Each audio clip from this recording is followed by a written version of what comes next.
జై శ్రీమన్నారాయణ.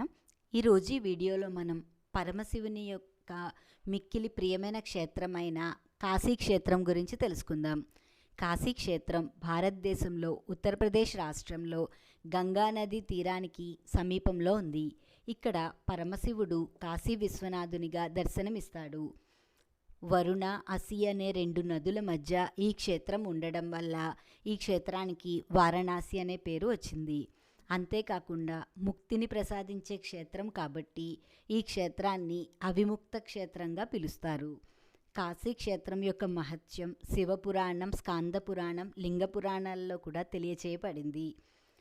శివపురాణంలో శివుడు ఈ విధంగా తెలియచేశాడు. ఇదం గుహ్యతమం క్షేత్రం ప్రియా వారణాసి మమ సర్వేషామేవ జంతూనాం హేతో మోక్షస్య సర్వదా. ఈ రహస్య గుహ్యమున వారణాసి క్షేత్రం నాకు అత్యంత ప్రియమైంది. సమస్త ప్రాణులకు మోక్షమును ప్రసాదించే క్షేత్రం అని పరమశివుడు స్వయంగా తెలియజేశాడు. కాశీ నగరాన్ని సృష్టి మొదట్లో పరమశివుడే స్వయంగా నిర్మించాడని, కాశీ క్షేత్రంలో శివుడు స్వయంభుగా వెలిశాడని పురాణాల్లో తెలియచేయబడింది. ప్రళయకాలంలో కూడా నశించని క్షేత్రం కాశీ. నైమిసారణ్యం, హరిద్వార్, పుష్కర తీర్థాల్లో స్నానం చేయగా వచ్చిన ఫలితం కాశీ విశ్వనాథుని దర్శిస్తే కలుగుతుందని ప్రతీతి. ఈ క్షేత్రంలో చేసిన దానము, జపము, హోమము రెట్టింపు ఫలితాలను కలుగజేస్తాయి.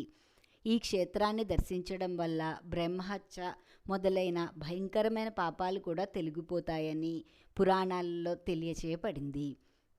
కాశీ క్షేత్రం యొక్క మహత్యంను శివపురాణంలో పరమశివుడు పార్వతీదేవితో ఈ విధంగా తెలియచేశాడు. దేవి, వారణాసి నిత్యం నిరంతరం నా గుహ్యతమ క్షేత్రంగా, సకల జీవరాశులకు ముక్తిని ప్రసాదించే క్షేత్రంగా ఉంటుంది. ఇక్కడ సిద్ధపురుషులు, ఋషులు నిత్యం తిరుగుతూ ఉంటారు. ఇక్కడ మరణించిన వారికి తప్పక మోక్షం లభిస్తుంది. అంతేకాకుండా ఈ క్షేత్రంలో ఏ దేవతను పూజించినా నన్ను పూజించిన ఫలితమే కలుగుతుంది.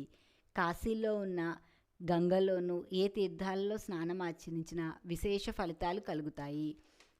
కాశీ క్షేత్రంను దర్శించిన వారికే కాకుండా కాశీ క్షేత్రం యొక్క మహత్యము చదివిన వారికి, వినిన వారికి కూడా విశేష ఫలితాలు కలుగుతాయని పరమశివుడు పార్వతీదేవితో తెలియచేశాడు. కాశీ నగరంలో చూడవలసిన మరిన్ని ఆలయాల గురించి తెలుసుకుందాం. కాశీ విశాలాక్షి అమ్మవారి ఆలయం. పార్వతీదేవి ఈ ఆలయంలో విశాలాక్షి అమ్మవారిగా దర్శనమిస్తుంది. అమ్మవారి యొక్క అష్టాదశ శక్తిపీఠాల్లో ఈ ఆలయం ఒకటి. ఈ ఆలయం కాశీ విశ్వనాథ్ ఆలయానికి దగ్గరలోనే ఉంటుంది. ఇంకొకటి కాలభైరవ ఆలయం, దుర్గాకుండ్ మందిర్, అన్నపూర్ణ ఆలయం, సంకటమోచన హనుమాన్ మందిర్ ముఖ్యమైనవి. వారాహి అమ్మవారు కాశీ నగరానికి క్షేత్రపాలకురాలుగా కొలవబడుచున్నది. ఈ అమ్మవారి ఆలయం ఉదయం 9 వరకే తెరిచి ఉంటుంది. కాశీ నగరానికి దగ్గరలో అతి పవిత్రమైన ప్రయాగ త్రివేణి సంగమం మరియు గయా క్షేత్రాలు కూడా ఉన్నాయి. ఇంతటి మహత్యం కలిగిన కాశీ క్షేత్రాన్ని జీవితంలో ఒక్కసారైనా దర్శించుకుని ఆ పరమశివుని యొక్క అనుగ్రహాన్ని పొందుదాం. ఈ వీడియో మీకు నచ్చితే నా వీడియోని షేర్ చేయండి, లైక్ చేయండి. మరిన్ని ఆధ్యాత్మిక వీడియోలు చూడాలంటే దయచేసి నా ఛానల్ని సబ్స్క్రైబ్ చేయండి. ఈశ్వరి గుడిమెట్ల. జై శ్రీమన్నారాయణ.